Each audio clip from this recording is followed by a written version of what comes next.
नमस्कार स्टूडेंट, आदर्श विद्या निकेतन की इस ऑनलाइन क्लास में आपका स्वागत है। आज जो हम टॉपिक पढ़ने जा रहे हैं वो आपके लिए बेहद ही इम्पोर्टेंट है।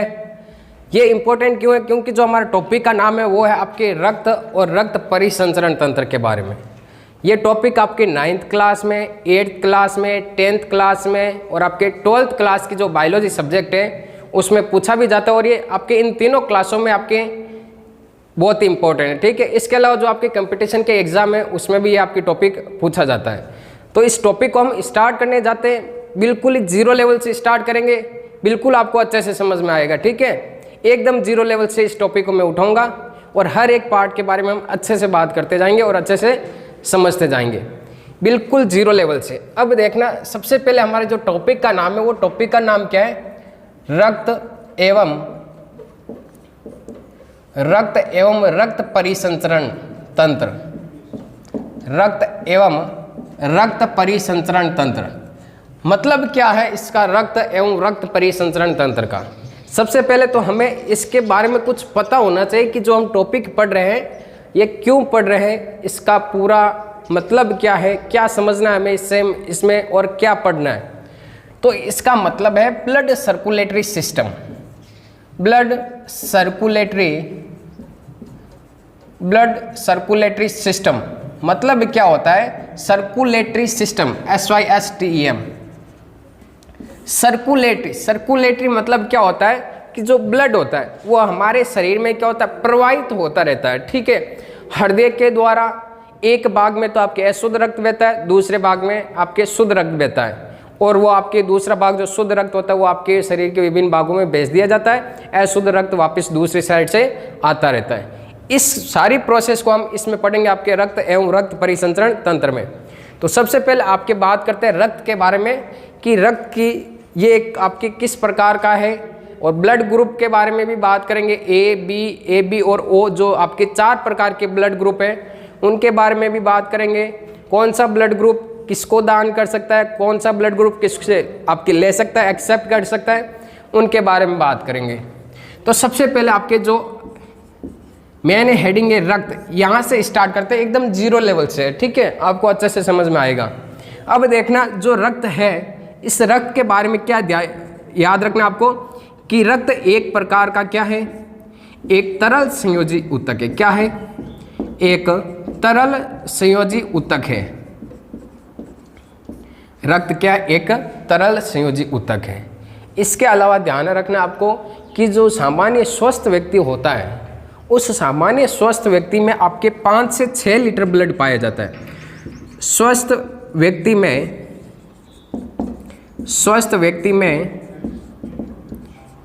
5 से 6 लीटर ब्लड पाया जाता है। कितना?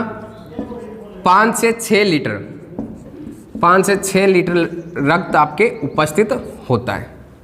फिर बात करते हैं कि जो आपके रक्त है इस रक्त का माध्यम कैसा होता है। तो रक्त का माध्यम मतलब एक इसकी पीएच आपको याद रखनी है। पीएच होती है आपकी 7.4। इसकी पीएच कितनी होती है? 7.4। इसके अलावा 7.4 पीएच है, मतलब क्या है? ये आपके हल्का सारी है। 7.4 से अगर 7 से पहले रहता है, आपने पीएच स्केल के बारे में पढ़ा होगा कि अगर 7 से पहले रहता है वो आपके क्या होता है? अम्लीय, और 7 के बाद में होते हैं वो क्या होते हैं? क्षारीय। तो आपके 7.4 है, मतलब ये क्या आपके हल्का क्षारीय होता है। कैसा होता है? हल्का क्षारीय। ठीक है, ये हो गया आपके नॉर्मल डिटेल्स। फिर आगे बात करते हैं कि जो रक्त है इस रक्त में क्या किया जाता है? आपके 2 भाग होते हैं। कौन कौन से भाग? एक तो भाग होता है आपके प्लाज्मा का भाग, एक भाग होता है आपके कणिकाओं का भाग। कौन सा भाग होता है? कणिकाओं का भाग। एक तो हो गया आपके प्लाज्माओं का भाग, एक कौन सा हो गया? कणिकाओं का भाग। ठीक है, इन कणिकाओं के भाग का जो आपके टोटल ब्लड है ये कणिकाओं का भाग बनाता है आपके 45%, जबकि जो प्लाज्मा का भाग है रक्त में वो बनाता है आपके 55%। कितना भाग बनाता है? 55%। एक तो प्लाज्मा का भाग, एक आपके कणिकाओं का भाग।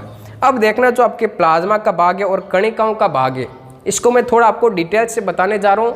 यहाँ पे पूरा आप अच्छे से समझना एक। ठीक है, अब जो प्लाज्मा का भाग है आपके, और कौन सा भाग है दूसरा? आपके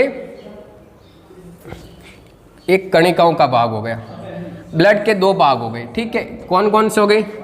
एक तो भाग हो गया आपके प्लाज्मा का, कौन सा भाग हो ये? प्लाज्मा का। ये कितना परसेंट भाग बनाता है? 55%। दूसरा भाग हो गया आपकी कणिकाओं का, या जिसे कार्पसल्स बोलते हैं। क्या बोलते हैं? कार्पसल्स। ये हो गया आपके 45% भाग बनाता है, ठीक है। जिसमें से ये आपके प्लाज्मा का भाग है। इस प्लाज्मा वाले पार्ट में ध्यान रखना 90% तो क्या पाया जाता है? आपके जल, वाटर पाया जाता है। और बाकी वाले जो भी आपके कार्बनिक व अकार्बनिक पदार्थ कितने हो जाएंगे? आपके 10% हो जाएंगे। कणिकाओं वाले पार्ट में ध्यान रखना इसके 3 भाग होते हैं। इन तीनों भागों को आप अच्छे से याद रखना। एक तो होता है आरबीसी, एक होती है आपकी डब्ल्यूबीसी, एक होती है आपके प्लेटलेट्स। आरबीसी का पूरा नाम क्या? आपके रेड ब्लड सेल या कार्पसल्स भी बोल सकते हो आप। डब्ल्यूबीसी का हो जाएगा व्हाइट ब्लड सेल।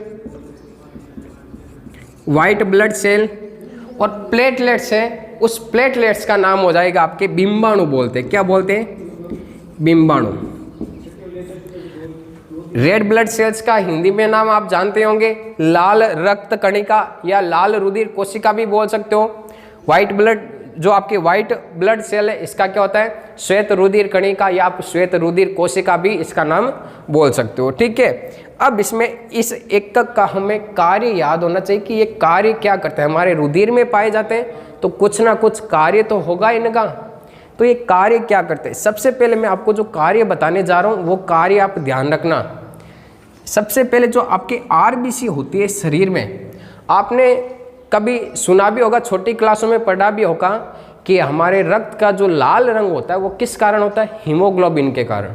किसके कारण होता है? हीमोग्लोबिन के कारण। और ये जो हीमोग्लोबिन होता है वो आपके शरीर में जो रक्त होता है, उस रक्त में जो आपके आरबीसी होती है, उस आरबीसी में कौन सा आपके पाया जाता है? क्या पाया जाता है? हीमोग्लोबिन पाया जाता है। अब इस हीमोग्लोबिन का मतलब क्या है ये तो पता होना चाहिए। तो इस हीमोग्लोबिन का मतलब होता है आपके, एक तो होता है आपके haem plus globin protein. Haem plus क्या होता है? आपके ग्लोबिन प्रोटीन। एक तो हीम होता है और हीम के अलावा क्या होता है? ग्लोबिन प्रोटीन, ठीक है। हीम में क्या होता है? आपके आयरन परमाणु। क्या होता है? आयरन मतलब लोहे परमाणु, Fe परमाणु होता है। और हम जानते हैं कि हमारे शरीर में हम श्वास के द्वारा जो ऑक्सीजन गैस लेते हैं, वो ऑक्सीजन गैस आपके जब वायु कुपिकाओं में एल्वोलाई में भरी जाती है तो रुधिर के द्वारा आपके शरीर के विभिन्न भागों में प्रवाहित की जाती है। तो जो आपके ऑक्सीजन होती है वो ऑक्सीजन ध्यान रखना इस Fe के साथ में, आपके हीमोग्लोबिन के साथ में जुड़ करके शरीर के विभिन्न कोशिकाओं तक पहुंचाई जाती है। और वहाँ पे जो कोशिकाओं में आपके जो ग्लूकोज उपस्थित होता है, उस ग्लूकोज के साथ में क्या जोड़ती है? ऑक्सीजन। और ऑक्सीजन जोड़ने से क्या होता है? ग्लूकोज का ऑक्सीकरण होता है, ऑक्सीडेशन रिएक्शन होती है, जिससे हमारे शरीर को क्या प्रदान होती है? ऊर्जा प्रदान होती है। किस रूप में? एटीपी के रूप में, ठीक है। तो मैंने यहाँ पे आपको आरबीसी का फंक्शंस बता दिया, मतलब इसका कार्य बता दिया। क्या कार्य होता है कि जो इसमें हीमोग्लोबिन पाया जाता है, इसके कारण क्या होता है? रक्त का रंग कैसा होता है? लाल। क्योंकि रेड ब्लड सेल है, इसमें क्या पाया जाता है? हीमोग्लोबिन। हीमोग्लोबिन में क्या होता है? आयरन परमाणु, जो अपने साथ में सिर्फ और सिर्फ ऑक्सीजन को जोड़ने की क्षमता रखता है, बाकी वाली गैसों को जोड़ने की क्षमता नहीं रखता है। क्यों? क्योंकि वायुमंडल में आपकी जो नाइट्रोजन गैस होती है, N2 गैस, ये कितने परसेंट होती है? 78%। इसके अलावा बाकी भी अन्य सारी गैसें, ऑक्सीजन कितने परसेंट है? आपके 21%। और बाकी वाली क्या हो जाएगी? आपके जो 1% में CO2 वगैरह जो भी अन्य गैस है वो आ जाएगी। तो ऐसे देखें तो नाइट्रोजन गैस सर्वाधिक है वायुमंडल में, ये भी तो प्रवेश करनी चाहिए। ध्यान रखना, हमारे श्वसन में जब गैस लेते हैं अंदर तो गैसों का मिश्रण जाता है अंदर।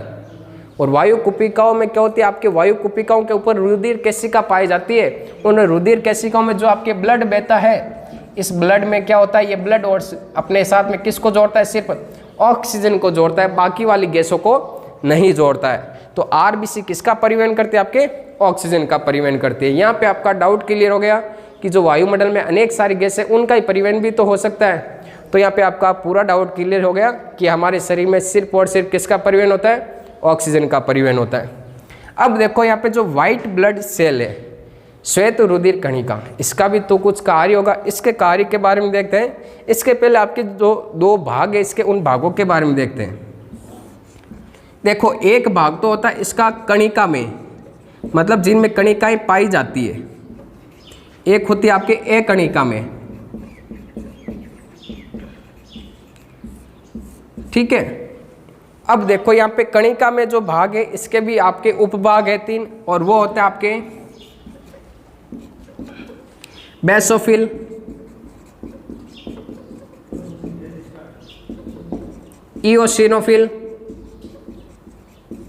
इओसिनोफिल और एक हो जाता है आपके न्यूट्रोफिल। क्या हो जाता है? न्यूट्रोफिल। एक बार इनको आप ध्यान में रखना, अभी मैं इनका कार्य बताऊंगा कि इनका कार्य क्या है। और इसका होगा 2 भाग होते हैं इसके एक कणिका में के, एक तो होगा आपके मोनोसाइट और एक होता है आपके लिम्फोसाइट। क्या होता है? लिम्फोसाइट। अब देखो यहाँ पे इस ब्लड में थोड़ा आपको मैं कुछ और डिटेल्स बताने जा रहा हूँ, उस डिटेल्स को आप ध्यान में रखना कि ब्लड का निर्माण कहाँ पे होता है, ठीक है। ध्यान रखना इस बात को, आप अच्छे से ध्यान से सुनना कि हमारे शरीर में ब्लड का निर्माण कहाँ पे होता है, इस रक्त का निर्माण कहाँ से होता है। ब्लड डोनेट करते हैं, उसके बाद में वापस शरीर में निर्माण हो जाता है, जो आपके निर्माण हो जाता है, इसका निर्माण कहाँ पे होता है? ब्लड का। तो इस ब्लड का मैं निर्माण बता देता हूँ कि जो हमारे शरीर में बोन मैरो है, क्या उपस्थित है आपके? Bone marrow. बोन मैरो को ध्यान रखना, हिंदी में कहते हैं आपके अस्थि मज्जा। बोन मैरो को हिंदी में क्या कहते हैं? अस्थि मज्जा। तो अस्थि मज्जा में किसका निर्माण होता है? ब्लड का निर्माण होता है। ये भी कौन सी अवस्था में? वयस्क अवस्था में। वयस्क अवस्था में आपके ब्लड का निर्माण कहाँ पे होता है? आपके बोन मैरो में, अस्थि मज्जा में होता है। अब आप पूछोगे सर ये बोन मैरो कहाँ पे होता है? आपने नाम सुना होगा, बहुत सारी मूवियों में देखा भी होगा कि बोन मैरो ट्रांसप्लांट करते हैं। अब ये बोन मैरो जो हमारे हाथ और पैर की जो लंबी लंबी हड्डियां हैं, उन हड्डियों के बीच में ऊतकों का एक समूह पाया जाता है। उन समूहों में ध्यान रखना आपके बोन मैरो पाया जाता है, और इस बोन मैरो के द्वारा किसका निर्माण होता है? आपके ब्लड का निर्माण होता है। ये कौन सी अवस्था में? ये वयस्क अवस्था में। और भ्रूण अवस्था में ध्यान रखना, भ्रूण अवस्था में ध्यान रखना, इसमें जो ब्लड का निर्माण होता है वो होता है आपके यकृत में। कहाँ पे होता है? लीवर में। और लीवर को और हमारी आम भाषा में क्या बोलते हैं? कलेजा बोलते हैं, ठीक है। तो इस भ्रूण अवस्था में, जब आपकी भ्रूण अवस्था मतलब जब आप माँ के पेट में रहते हो, तो उस समय जब ब्लड का निर्माण होगा वो कहाँ पे होगा? आपके यकृत में। और जैसे जैसे आपकी उम्र बढ़ती जाती है तब आपके जो इसमें ब्लड का निर्माण होगा वो कहाँ पे होगा? बोन मैरो में या अस्थि मज्जा में होगा, ठीक है। हमने बात कर ली यहाँ पे कि जो वयस्क अवस्था में आपके ब्लड का निर्माण होता है कहाँ पे होता है? अस्थि मज्जा में। जबकि जो भ्रूण अवस्था में आपके ब्लड का निर्माण कहाँ पे होता है? यकृत में होता है।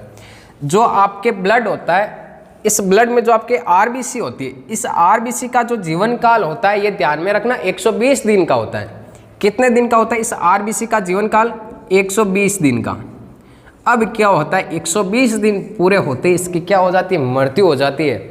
और मृत्यु होने के बाद में आप व्यक्ति को कहाँ पे ले जाते हो? कब्रिस्तान में ले जाते हो। तो ये आपके ये आरबीसी कहाँ पे जाते हैं? इस आरबीसी को कहाँ पे ले जाते हैं? कौन से कब्रिस्तान में? प्लीहा में ले जाते हैं। कहाँ पे ले जाते हैं? प्लीहा में। और इस प्लीहा को ध्यान रखना, क्या कहते हैं? आरबीसी का कब्रिस्तान। आरबीसी का कब्रिस्तान कहते हैं। किसको कहते हैं? प्लीहा में। ध्यान रखना, शमशान घाट किसका? आरबीसी का। क्या है आपके? प्लीहा या स्प्लीन कहते हैं बात करें तो, ठीक है। प्लीहा को क्या कहते हैं? आरबीसी का कब्रिस्तान। आरबीसी का जीवन काल 120 दिन का। आरबीसी में क्या पाया जाता है? हीमोग्लोबिन। हीमोग्लोबिन क्या कार्य करता है? आपके ऑक्सीजन का परिवहन करता है। तो यहाँ पे हमने आरबीसी के बारे में डिटेल बात कर ली। अब डब्ल्यूबीसी के 2 पार्ट होते हैं, एक तो कणिका में, एक आपके एकणिका में। कणिका में जो पार्ट होते हैं उसमें आपके बेसोफिल, इओसिनोफिल, न्यूट्रोफिल होते हैं। जबकि जो एक कणिका में के भाग होते हैं वो उसमें होता है मोनोसाइट और लिम्फोसाइट होता है। ध्यान रखना, जो लिम्फोसाइट है ये आपके कितने प्रकार का होता है? 3 प्रकार का। एक तो बी लिम्फोसाइट, एक टी लिम्फोसाइट। इसके अलावा एक विशेष प्रकार का आपके लिम्फोसाइट होता है जिसे बोलते हैं प्राकृतिक मारक कोशिका। क्या बोलते हैं? प्राकृतिक मारक कोशिका बोलते हैं। क्या बोलते हैं? प्राकृतिक मारक कोशिका। अब जो ये आपके प्राकृतिक मारक कोशिका जो लिम्फोसाइट का भाग है, तो ये ध्यान रखना, जो आपकी लिम्फोसाइट है ये प्राथमिक प्रतिरक्षा कोशिका है। अगर एग्जाम में पूछे प्राथमिक प्रतिरक्षा कोशिका कौन सी है, तो लिम्फोसाइट हो जाएगी। और आपके शरीर में कहाँ पर पाई जाती है? डब्ल्यूबीसी में, ठीक है। तो आपके ये हो गया WBC के भाग, ठीक है।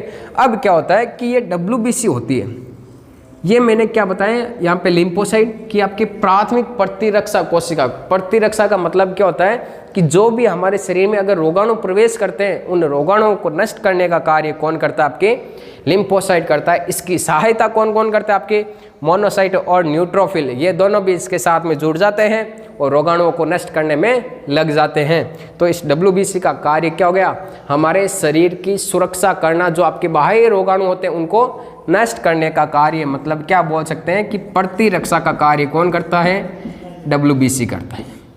प्रतिरक्षा का कार्य कौन करती है, WBC करती है। अब बात करें कि अगला पार्ट कौन सा आपके ब्लड का, प्लेटलेट्स भाग, बिंबाणु बोलते हैं इसे। अब इस बिंबाणु का भी तो कुछ कार्य होगा और वो कार्य आपके यह है कि पहली बात करें कि इसका जीवन काल होता है 10 दिन का। प्लेटलेट्स का जीवन काल कितना होता है, 10 दिन का होता है, ठीक है। और प्लेटलेट्स क्या कार्य करता है, हमारे शरीर में रुधिर का थक्का बनाने का कार्य, रुधिर का थक्का निर्माण का कार्य कौन करता है, प्लेटलेट्स। थक्का निर्माण से ये मतलब है कि शरीर के किसी भी अंग पर अगर चोट लगती है तो उस चोट की थोड़े समय बाद में हम देखते हैं कि जो ब्लड बाहर आता है वो ब्लड बाहर आना रुक जाता है। क्यों रुकता है, क्योंकि इसमें कौन से आपकी कोशिका कार्य करती है, बिंबाणु कोशिका कार्य करती है। उस कारण क्या हो जाता है, रुधिर थोड़े समय बाद में बाहर आना रुक जाता है, जिसे क्या बोलते हैं, रुधिर का थक्का बनना। जो आपने डेंगू के पेशेंट देखे उसमें ध्यान रखना, RBC कम नहीं होती, WBC भी कम नहीं होती, संख्या किसकी कम हो जाती है, आपके इस प्लेटलेट्स की। कौन से पेशेंट में, आपके डेंगू के जो भी आपके व्यक्ति होते हैं, पेशेंट होते हैं, उनमें प्लेटलेट्स की संख्या क्या हो जाती है, कम हो जाती है, ठीक है। इसके अलावा थोड़ी मैं आपको सामान्य जानकारी ये दे देता हूँ कि अगर आपके शरीर में रक्त में ध्यान रखना RBC की कमी हो जाती है तो एक रोग होता है, इस रोग को बोलते हैं एनीमिया रोग। क्या बोलते हैं, एनीमिया रोग बोलते हैं, ठीक है। RBC की संख्या क्या हो जाती है, कम। और अगर आपके WBC की संख्या क्या हो जाती है, ज़्यादा, WBC की संख्या क्या हो जाती है, ज़्यादा, तो उसमें जो रोग होता है उस रोग को बोलते हैं ल्यूकोमिया। क्या बोलते हैं, ल्यूकोमिया। और इस ल्यूकोमिया को हम क्या बोलते हैं, ब्लड कैंसर बोलते हैं। क्या बोलते हैं, ब्लड कैंसर। ल्यूकोमिया को क्या बोलते हैं आप, ब्लड कैंसर बोलते हैं, ठीक है। ये इतना मैंने आपको एक्स्ट्रा जानकारी दे दी कि RBC की संख्या कम होती है तो एनीमिया रोग होता है, WBC की संख्या अगर ज़्यादा हो जाती है तो ल्यूकोमिया रोग हो जाता है, जिसे हम क्या बोलते हैं, ब्लड कैंसर बोलते हैं, ठीक है। अब क्या होता है कि जो RBC और WBC इनके एक एक उपनाम भी है। RBC को ध्यान रखना इरिथ्रोसाइट कहते हैं। क्या कहते हैं, इरिथ्रोसाइट। RBC का दूसरा नाम क्या है, इरिथ्रोसाइट। जबकि WBC है, इसका दूसरा नाम क्या हो जाएगा, ल्यूकोसाइट हो जाएगा। क्या हो जाएगा, ल्यूकोसाइट हो जाएगा। दूसरा नाम क्या हो जाएगा, ल्यूकोसाइट। इतना आप इसके बारे में यहाँ पे ध्यान रखना। या आपके ब्लड के बारे में मैंने नॉर्मल डिटेल्स बता दिए यहाँ पे कि ब्लड के कौन कौन से भाग होते हैं, ब्लड का pH क्या होता है, सामान्य स्वस्थ व्यक्ति में ब्लड कितना पाया जाता है, और आपके RBC ऑक्सीजन का परिवहन, WBC प्रतिरक्षा का कार्य, प्लेटलेट्स आपके रुधिर का थक्का बनाने का कार्य करती है। अब बात करते हैं इस रुधिर के कार्य क्या होते हैं हमारे शरीर में, क्यों ये इधर उधर गमन करता रहता है, क्यों फिरता रहता है, ऐसे ही कोई ना कोई इसका कार्य होगा शरीर में, तभी तो ये इधर उधर घूमता रहता है। अब यहाँ पे बात करते हैं इस रक्त के कार्य कि रक्त के कौन कौन से कार्य है, ठीक है। तो यहाँ पे रक्त के कार्य में हम देखते हैं सबसे पहला कार्य कि रक्त का क्या कार्य है। इसको आप अच्छे से समझते जाना कि रक्त का कार्य, रक्त का पहला कार्य हो जाएगा, ये क्या करता है, CO2 व O2 का परिवहन। किसका परिवहन करता है, CO2 व O2 का परिवहन। कार्बन डाइऑक्साइड और ऑक्सीजन का क्या करता है, परिवहन। जो हमने श्वसन के द्वारा ऑक्सीजन लिए उस ऑक्सीजन को कोशिका तक पहुंचाने का कार्य। दूसरी बात करते हैं, ये क्या करता है, हार्मोनों का परिवहन करता है। किसका परिवहन करता है, हार्मोनों का परिवहन। अच्छे से पढ़ लेना, ये आपके 8, 9, 10th और आपकी 12th क्लास में और आपके जो भी कंपटीशन के एग्जाम होते हैं उनमें बहुत इंपॉर्टेंट है, ठीक है। ये किसी प्रॉपर क्लास के लिए नहीं है।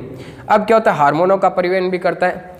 इसके अलावा क्या होता है, ये आपके अपशिष्ट पदार्थों का भी परिवहन करता है। किसका परिवहन करता है, अपशिष्ट पदार्थों का परिवहन। और क्या कार्य करता है, जो पोषक पदार्थ होते हैं पाचन तंत्र के द्वारा जो आपके छोटी आंत के द्वारा अवशोषित किए जाते हैं पोषक पदार्थ, उन पोषक पदार्थों को शरीर की प्रत्येक कोशिका तक पहुंचाने का कार्य कौन करता है? रक्त करता है। तो आपके पोषक पदार्थों का परिवहन भी कौन करता है? पोषक पदार्थों का परिवहन भी कौन करता है? आपके रक्त करता है। ठीक है, पोषक पदार्थों का परिवहन भी कौन करता है? रक्त। इसके अलावा एक हमने WBC देखा था, वो भी तो आपके रक्त का भाग है। वो क्या कार्य करता है? कि प्रतिरक्षा का कार्य, प्रतिरक्षा का कार्य करता है। इसके अलावा रक्त का क्या कार्य है? कि जो आपके प्लेटलेट्स देखी थी हमने, कि वो उसका क्या कार्य? रुधिर का थक्का बनाने का कार्य। तो रक्त में भी वो शामिल हो जाएगा, रुधिर का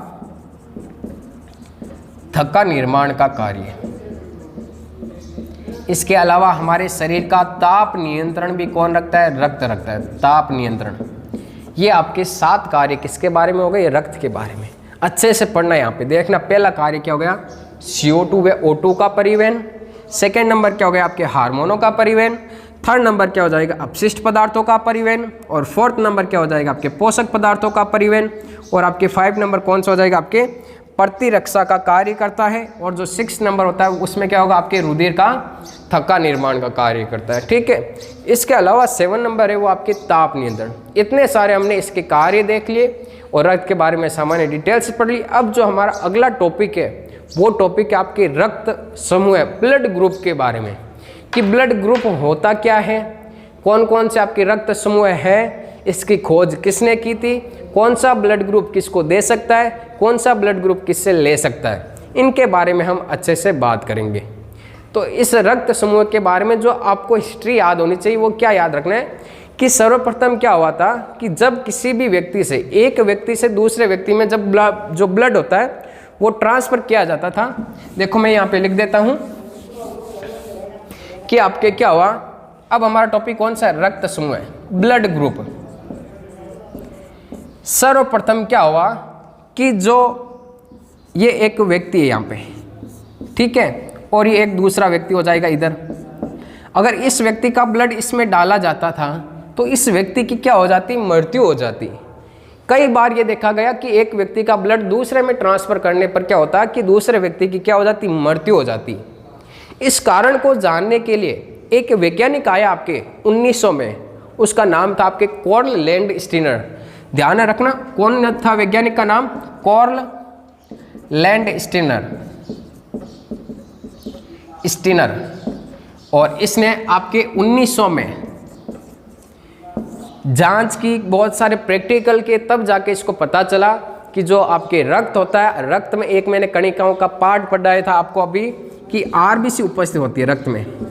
इसने देखा कि जो RBC थी, इस RBC की सतह पर एक विशेष प्रकार का एंटीजन, जिसे आपके प्रोटीन का नाम दिया गया, और वो प्रोटीन कौन सा था? आपके ग्लोबिन प्रोटीन। कौन सा था? Globin protein. इसने देखा कि जो आपके RBC की ये कोशिका है, अभी मैंने रक्त का एक पार्ट पढ़ाया था आपको RBC, इस RBC की जो कोशिका है उस पे आपके एक ग्लोबिन प्रोटीन पाया जाता है। ये क्या? आपके ग्लोबिन प्रोटीन। और इस ग्लोबिन प्रोटीन को ध्यान रखना, नाम दिया गया था एक विशेष नाम जिसे कहते हैं एंटीजन। क्या नाम दिया गया था? एंटीजन।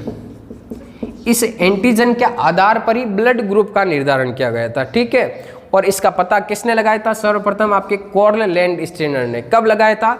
1900 में। आपको कहीं कहीं इसकी जो सन होगी वो आपको 1901 भी मिलेगी। ठीक है, 1900 या 1901, कहीं पर आपको 1900 मिलेगी तो कहीं पर आपको 1901 मिलेगी। तो RBC की सतह पर जो आपके ग्लोबिन प्रोटीन, जिसे एंटीजन नाम दिया गया, उसी के आधार पर ब्लड ग्रुप का निर्धारण किया गया। अब ये अगला टॉपिक हम कल करेंगे।